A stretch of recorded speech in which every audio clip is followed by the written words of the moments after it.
it's also kind of a sad part of human heritage in a way. If we manage to kill off something that has been around for 400 million years for no particular reason, it's not a very positive outlook on what we do. You're listening to the Drone Radio Show podcast, the show about drones and the people who use them for business, fun, and research. Hosted by Randy Goers.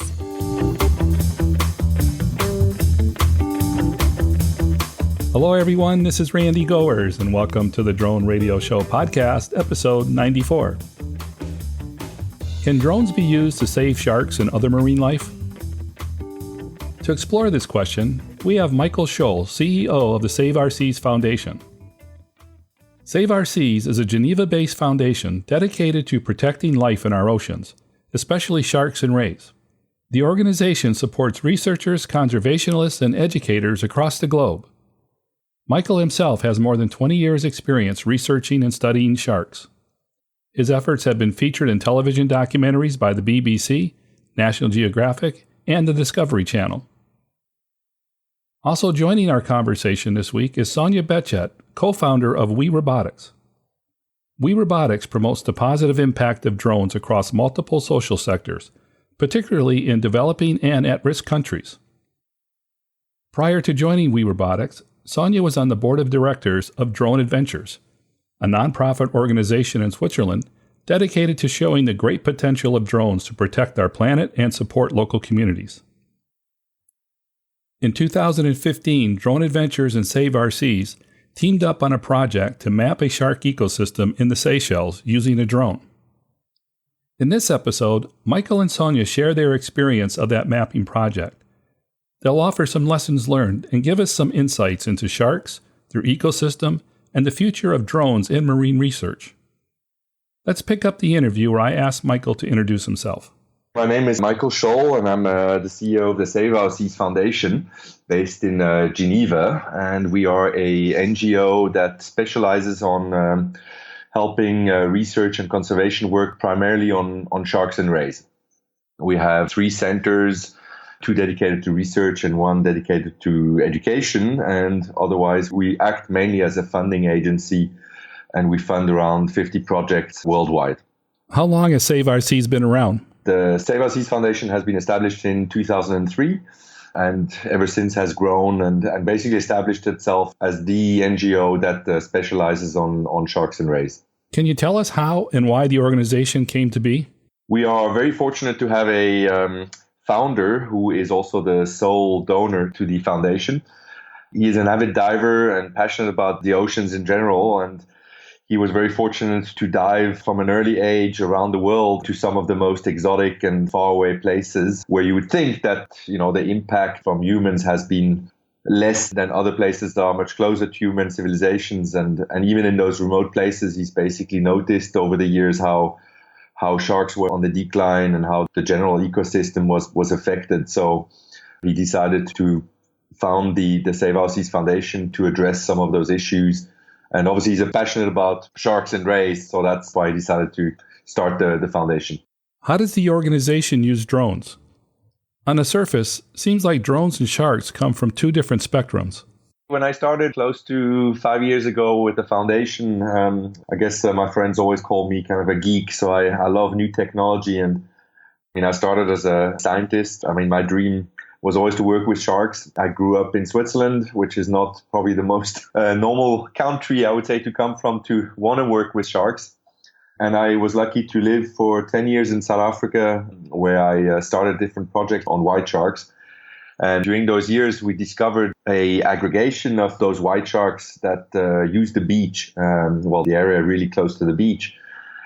And for years, I've tried to find out white sharks coming so close to the beaches and swimming in really shallow waters. And that was, 15 to 20 years ago. And in those days, obviously, drones were inexistent. And I had set up projects with helium balloons and so on. And while trying to understand this, I was always frustrated at the fact that I had to beg for flights or with airplanes and so on. Obviously, helicopters were out of the question in the budget of a biologist. When those drones came out a few years back, I was just wow, this has such amazing implications for so many different, research and conservation projects. So that was just to give you a bit of a background of also my own motivation, where I could see that drones had really useful applications in the research field. I see the benefit of using drones to look for sharks that sometimes get too close to the shore. But what other ways are you using drones to study sharks? Let me just go back to what you just said, because, sharks coming a bit too close to shore, I don't think that's probably the right statement, because sharks have always come close to shore. It's just that we never saw them. Now with drones, you have so many people playing around with drones, probably more than working with drones. And obviously now we only realize how close those sharks are actually naturally coming to the beaches and so on. So yeah, I just wanted to to comment on that. I would say two aspects for which we are using drones. One of them is in many places that we have projects and so on. Those are tropical island where the highest elevation is maybe 1 or 2 meters above the water level. It's very difficult to get a feel for the ecosystem that those researchers work in. And we try very much from the foundation to help researchers with images and videos that they can use in their communication to sell their project, to share their project with a wider audience. So from that point of view, the drones have a really important role in better communicating about a specific ecosystem.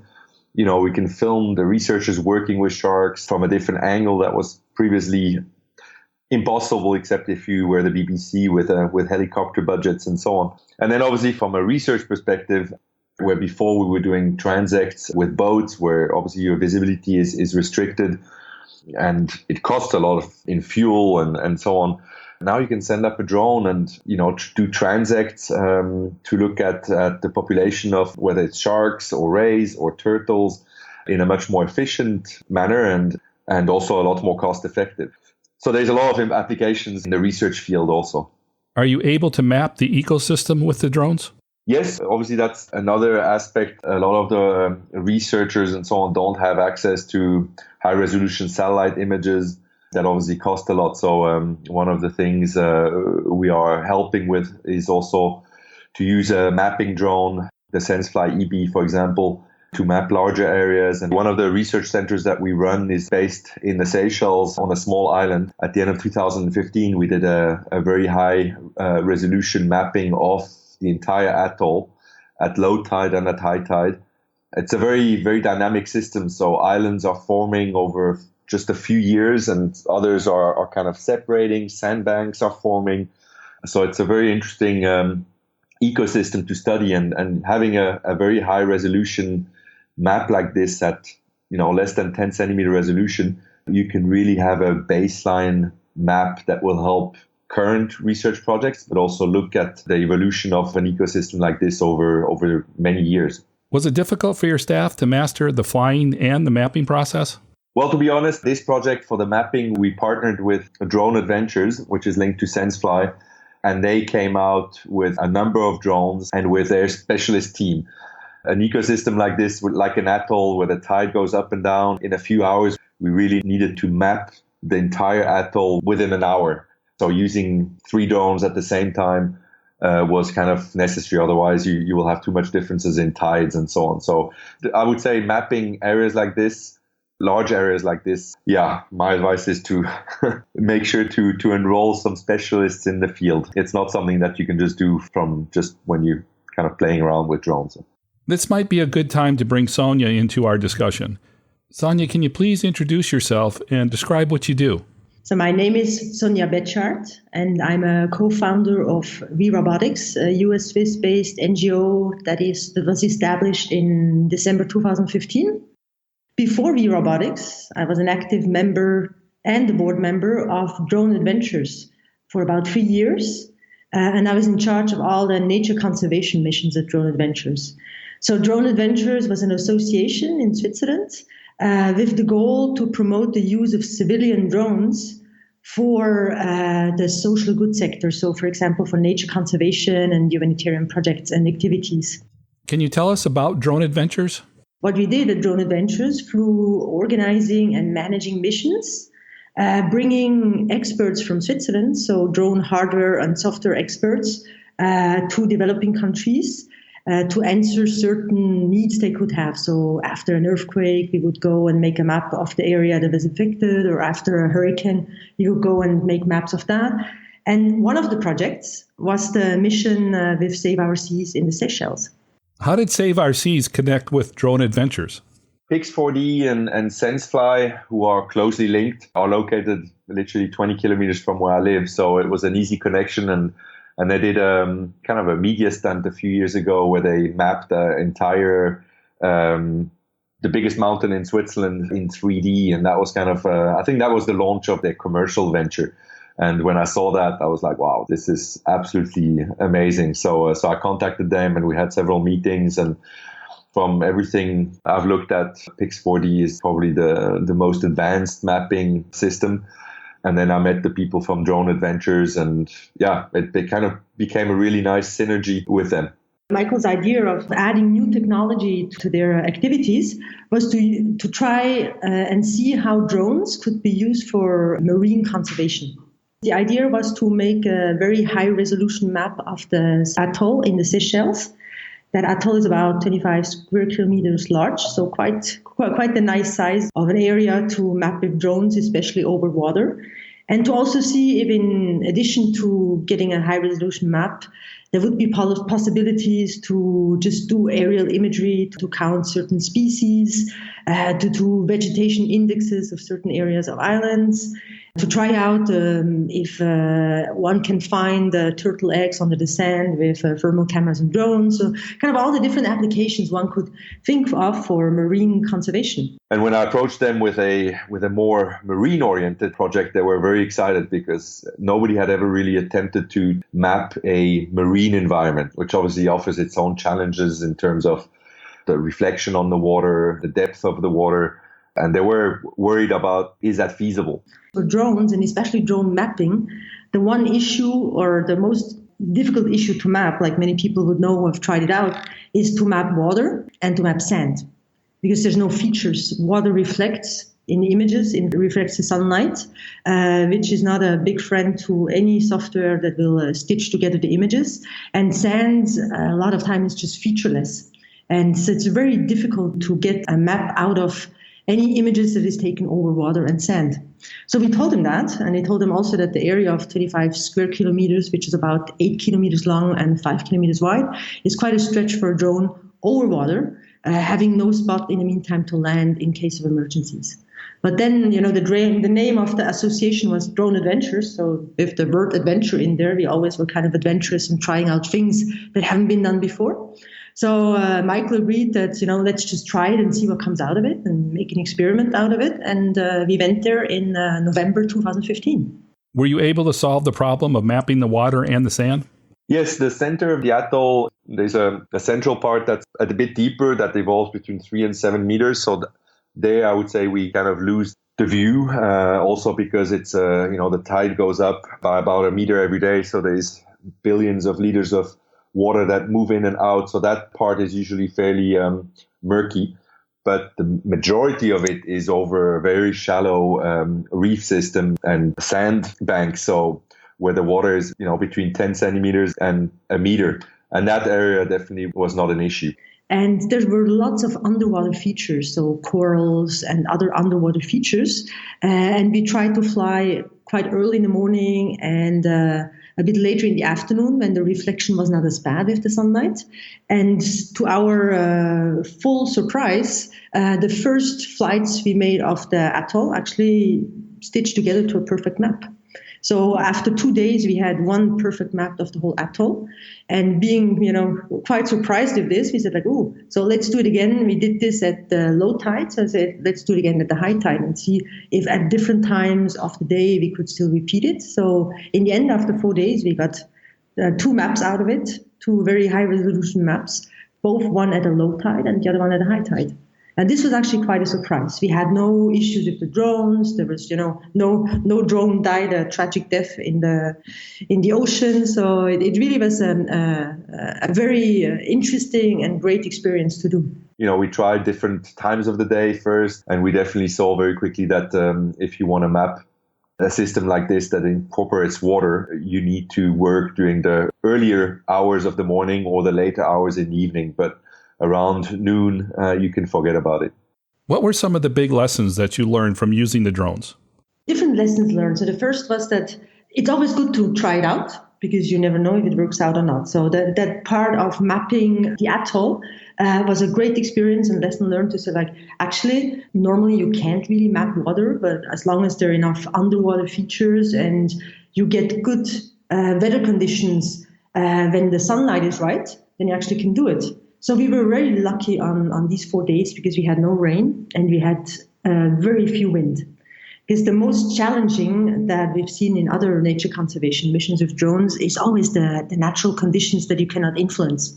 So heavy winds, high humidity, big changes in temperatures, and then mostly conditions in sand, in dust, with difficult landing areas. So all kind of this, we were very lucky in the Seychelles for the 4 days because, as I said, we had almost no wind, we had no rain, and the sunlight was actually quite good in the morning and the afternoon with not much clouds.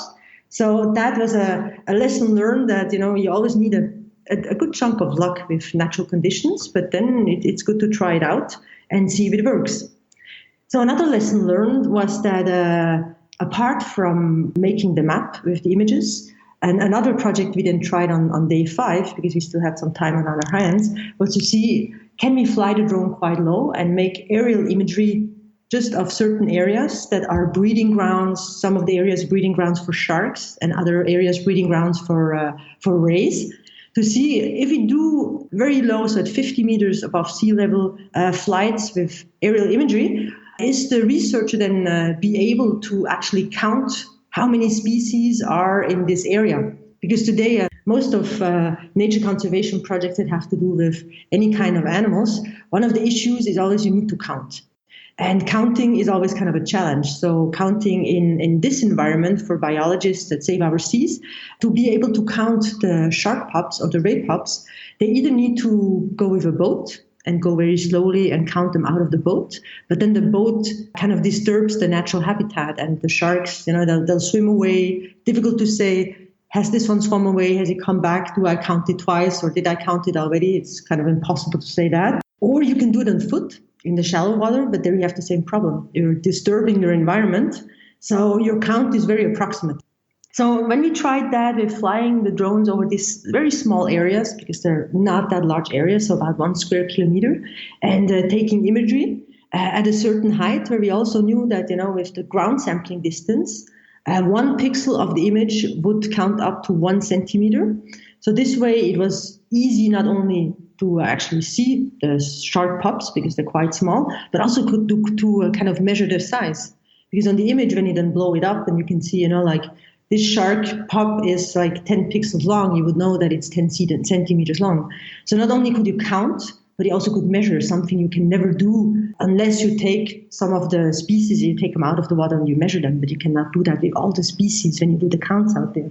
So this was a great learning for us, but mostly for the biologists to say, actually using aerial imagery with drones, I can improve quite drastically my counts of species like shark pups or ray pups, not only in counting them number-wise, but having additionally the opportunity to actually measure them in size, to say like, okay, so out of the 200 shark pups you counted, average size is about 13 centimeters, because you just could easily count the pixels and do it this way. So this was another great learning, that apart from making maps, using aerial imagery for animal counts can work in certain ways. Did you have anything happen that wasn't expected or maybe didn't go as planned? One of the other things we wanted to try out in the Seychelles is to see, can you detect turtle eggs that are buried about 50 centimeters underneath the sand using thermal cameras, so thermal imagery, and drones. So we got up really early in the morning when there still was no sunlight and the temperature was at its coolest, which still was about 28 degrees Celsius. And we flew around all of one of the islands where there's lots of turtle eggs buried during the night under the sand, and with a thermal camera. And then try to find out, okay, so can we now see the turtle eggs knowing that there will be warmer, they have been laid some hours before, hiding under the sand. So in theory, it should work, but in practice, it did not work at all. So the temperature difference was not high enough. And what we also learned that a lot of times then these eggs are okay under the sand, but there's also lots of bush around, and the bush has a different temperature. So you can see that very easily in the thermal imagery, which does not help. So it's almost impossible to say, okay, this is bush, it's a bit warmer than the sand. Is it the bush, or could it be an egg underneath the sand right next to the bush? So it was an interesting learning to say, like, in theory, we were quite confident that this could work, and it did not work out. What have you learned about sharks by using drones? So the Save Our Seas Foundation has funded a number of projects in the last few years. We have what we call small grants, which are dedicated to early career scientists. And those are the ones, obviously, who are maybe a bit more keen to try new technologies and so on. So we funded a couple projects that are using drones to look at populations of sharks. We've also have funded one project that uses drones to identify southern right whales. Traditionally, for the past decades, was to use a helicopter and then you photograph the heads of whales that have callosities, and you can identify individually each individual. So using drones obviously is a lot cheaper than that. So I would say, from everything what I've seen from using drones with cetaceans or with sharks, you can use them for behavioral studies. You can track their movements or their behaviors in places that are very difficult to access, or also behaviors where you would, with a boat, most probably disturb them. So that's obviously an amazing tool. I've seen one person using it, and he filmed how orcas were playing with an adult sea lion for 45 minutes, basically playing with that poor sea lion until they broke his back, and then they left, didn't even eat it. So these kind of behaviors are quite amazing to see. And then obviously with sharks, we were talking about the sharks coming close to the beaches and so on. And I think in recent years, we've all seen how many of those pictures and videos have shown around. And it just shows how commonly sharks are coming to the beaches, which is in itself a positive message, because there are so few shark incidents that people always think, oh, one shark at the beach will bite the first person they see. But in fact, there's so many sharks that see people, but so few people that see sharks. So it's a positive, I would say a positive story in the sense that, sharks are always present close to beaches, but it actually just shows how little they're interested in us. And then obviously the population studies. Now, for example, in Seychelles, we are working on a drone project. We're just going to use the Phantom, for example, because they're easily deployable to do regular transects on that atoll. And we're going to be able to count how many sharks, turtles, how many stingrays are present, and give us a much better idea on the population size of those different species in that atoll. That all sounds like some pretty exciting stuff. It's amazing how such a technology that was, obviously exists for much longer than that was available to us, has become so reasonably priced and accessible. The evolution over the past 5 years has just been incredible, and you kind of wonder where we're going to be in 5 years with those drones. Now, in your research, do you use any of the underwater drones or the surface water drones as well? The biggest challenge with drones nowadays is still the fact that obviously seawater and electronics are the worst enemies. And, everybody who uses drones to do work over water has lost one or more drones, unfortunately. But no, I've never used them yet, underwater drones. It's definitely something that I'm looking into, because I think, first of all, again, you can look at things without disturbing as much as when you're diving. You can go deeper, and there's some pretty amazing developments happening in that field also. Obviously, it will always be a bit different, since you're very likely always will have a physical connection with the surface, with the operator, with those drones. But that's not something that can be unsurmounted. So you mentioned that Save Our Seas provides grants to young scientists. So if someone has an interest in drones and sharks, they can apply for a research grant with the organization? Yes, they can. We don't look just for research projects, fundamental research. We really always, our projects all have a very strong conservation component to it. So there needs to be an application in terms of conservation. In the small grants, we get so many requests, and obviously the grants are also moving along with the fashion in certain ways. When the GoPros came out, it was, I don't think we had one project that didn't ask for a GoPro, which I understand. I would have dreamed to have a GoPro 20 years ago. And then it was drones. And, for some projects that we simply can't, unfortunately, fund every project. But young people, they can also think out of the box. And I suggested for some of them, especially 3-4 years ago when drones were really new, is like buy one and go spend a couple weekends to take pictures of houses that are on sale and so on, and go to the estate agencies and sell them those pictures for $20-$30 and your drone will be paid off. I mean, there's other options also, but we really love innovative projects that are thinking out of the box. Let's talk about the overall research. What are some of the major threats facing sharks today? Well, sharks have been around for over 400 million years, and they're probably one of the more successful and certainly best adapted marine predators. And it only took 50 years of human, the last 50 years have basically signed the doom on some of those populations around the world. And it's sad to know that 400 million years of natural evolution can be beaten by 50 years of human activities. So, the main threats obviously to sharks has been fishing, and certainly fishing for their fins, which are very, valuable in certain countries, which fortunately in recent years has evolved with more and more countries banning shark finning, more and more companies banning shark fin product transits and so on. But it still is an issue. I mean, the biggest problem with sharks is that they have a very low and slow reproduction. Many sharks take 10 or 20 or more years to reach sexual maturity. And they will give birth to sometimes 1 or 2 babies every 3 or 4 years. So they reproduce really slow. They're very, very different from their counterparts, the bony fish, who, lay millions and millions of eggs, sometimes multiple times a year, and sometimes after just 1 or 2 years to reach maturity. So often fisheries have looked at sharks just like another fish. They are fish, but they are different in the sense that they are very slow to reproduce.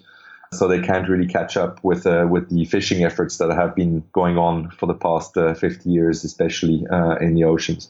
And obviously, sharks suffer the bad reputation. That was, I guess we always have been and will be afraid of what can potentially eat us. Fortunately, humans don't really stand on the menu for sharks.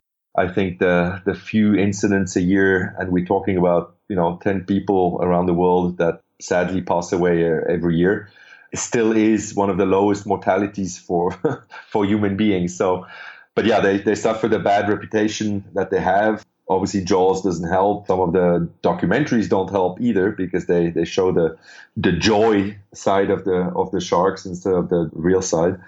So that doesn't help.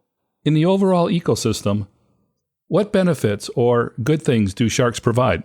Obviously, sharks have evolved, but something to be around for 400 million years, which is well over 100 million years before the first dinosaurs appeared. In nature, things that are useless usually don't remain. And obviously, predators in any ecosystem have a very important role in regulating the ecosystem to a certain extent.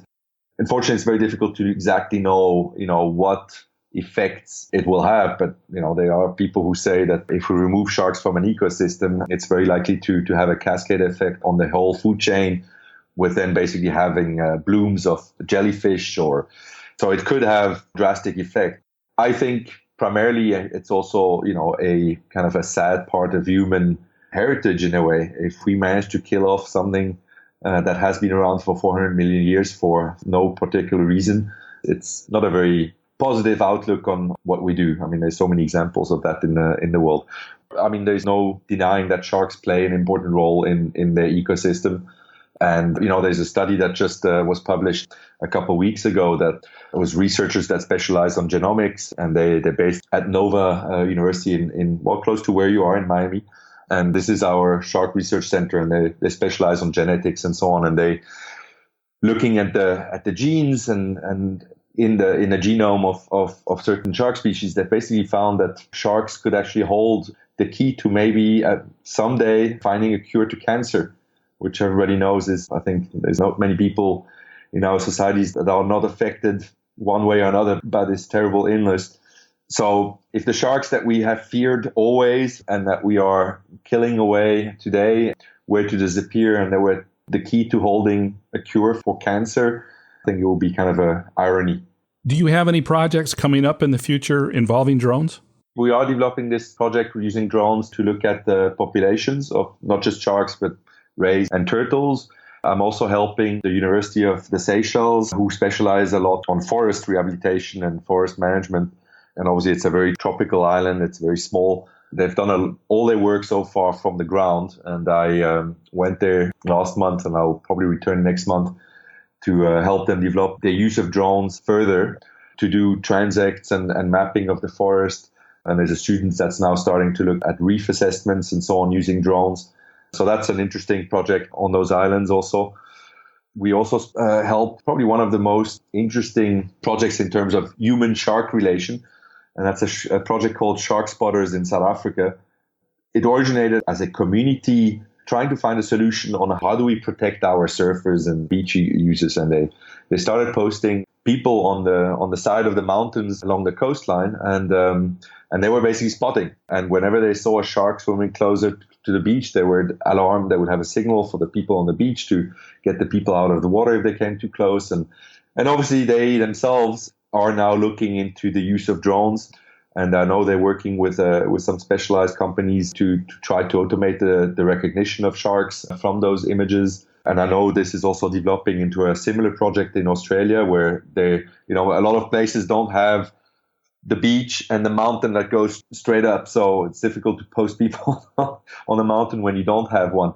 So I think the idea of using drones to secure, can't never secure 100%, but to spot for sharks along beaches and being able to alert beach users and surfers of the presence of sharks, it's a great solution to avoid any incidents. Sonja, does WeRobotics have any plans to follow up on the Seychelles project? I would say that the value of any project like the project in the Seychelles, and with Drone Adventures, we did similar projects in Namibia for nature conservation projects in the desert. Also for mapping and counting animals and elements like that. But the kind of value of any nature conservation project lies in repetition, meaning that you need to repeat the surveys or the imagery you do with the same method periodically. So to say, in order to really gain valuable data and insights, it's not a once-off map that will actually make a difference. What you want to see is changes over time. So how does the St. Joseph atoll actually change over time? How does a desert area change over time with so much rain? Any kind of periodic measure is going to be necessary. Same for the species. Your species, you kind of need to count them once a year or every 2 years to kind of get a baseline first, but then the baseline is kind of the basic data you want. But to really get the insights that nature conservation needs, you need to do this in repeating time. So every year or every 2 years, depending on what you do. And this is where we kind of got to the limit what we did with Drone Adventures, because, you're Swiss experts, you go to the developing countries. So I went to Namibia 3 times each year at the same time, and it's just not effective. Because it's now the same thing with the Seychelles. Ideally, this exactly same survey, so with the map and also with the aerial imagery for the counts, should be done at least 2 years later. So meaning in about 6 months, we should do it again. So to send out experts from Switzerland to go to the Seychelles or to go to Namibia, and we had tens and tens of such cases, it's just not, it's not efficient, and it possibly doesn't make sense today. Because when we started out with that in 2012, I would say the civilian drone industry was at a point where you still needed a lot of really expert knowledge you would bring to the countries. But today, in a lot of countries, drones are integrated at least a little bit in local work. I just come back from Tanzania last week, and we're working with the University of Zanzibar there, and they're using drones. So part of their curriculum today is know that you can use drones for mapping, and they start learning about it. Possibly not much about the technology in detail yet, but it's things that start being acknowledged also in developing countries.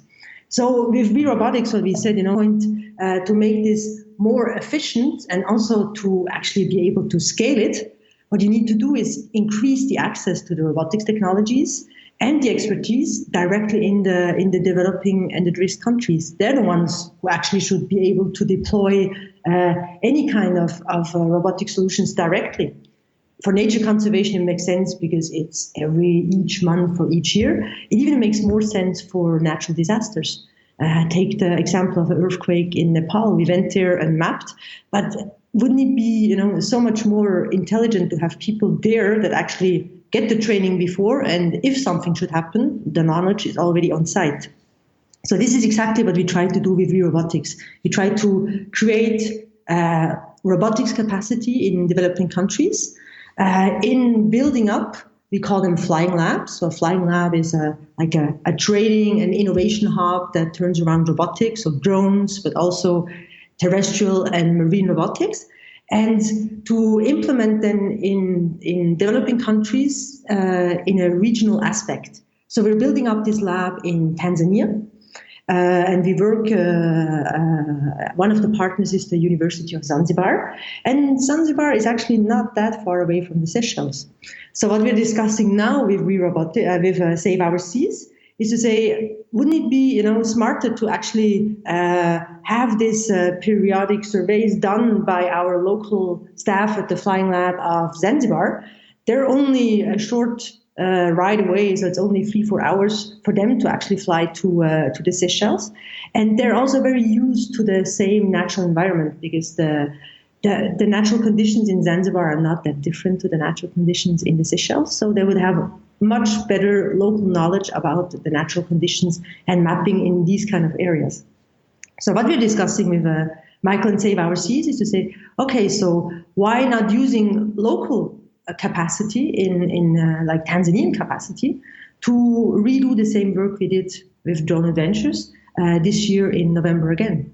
So if I got it correct, WeRobotics develops the program, provides the training, and then manages the local efforts until they're strong enough to stand on their own.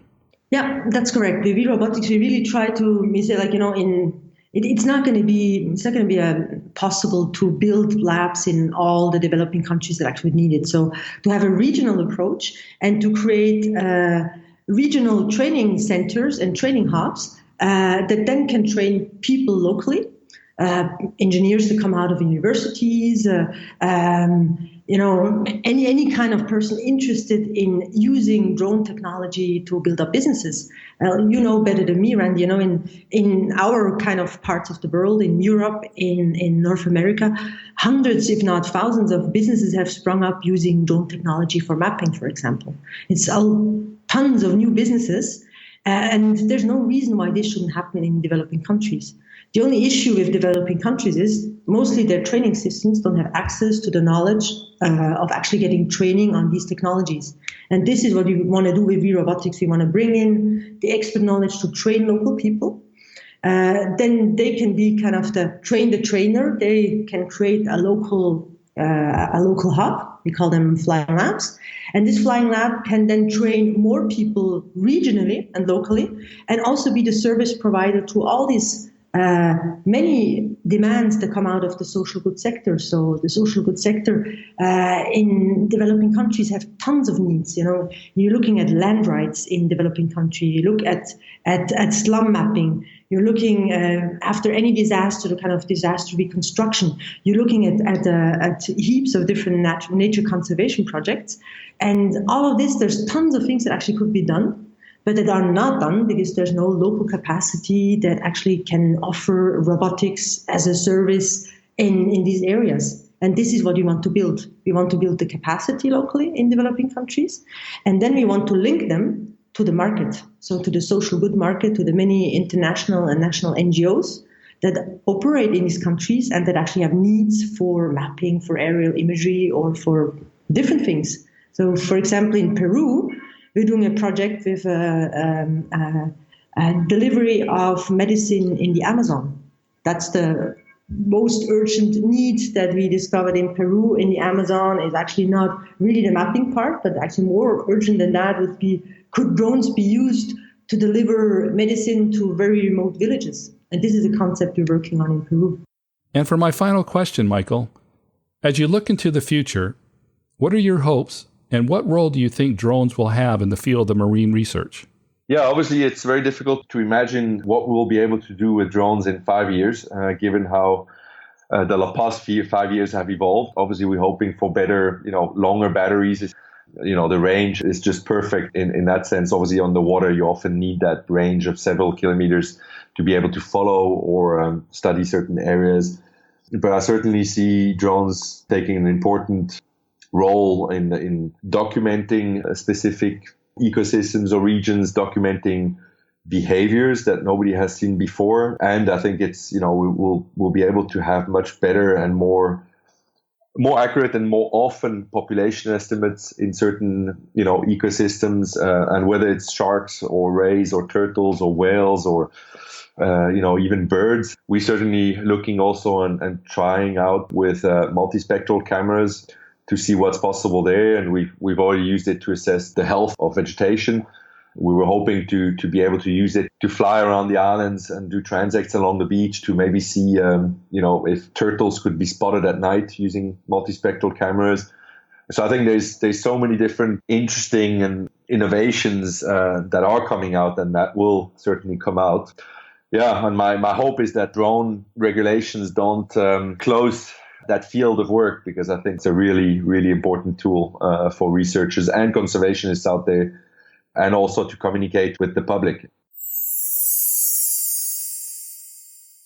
That's it for episode 94 of the Drone Radio Show.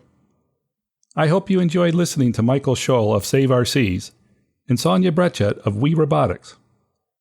I want to thank Michael and Sonja for sharing their stories, experience, and expertise. If you'd like to learn more about Save Our Seas or connect with Michael, check out the website at saveourseas.com. You can learn more about WeRobotics or connect with Sonja by going to WeRobotics.org. If you enjoyed this episode, please leave a positive review on iTunes. It really does help. Thanks for listening, and I hope you'll download more episodes of the Drone Radio Show podcast to hear how others are using drones for business, fun, and research. For the Drone Radio Show, I'm Randy Goers. This has been the Drone Radio Show podcast. More information on today's show can be found on our website at www.droneradioshow.com. If you're using drone technology for business, fun, or research and would like to share your experience on the show, please visit our website and fill out a guest appearance application. And don't forget to follow us on your favorite social media channels.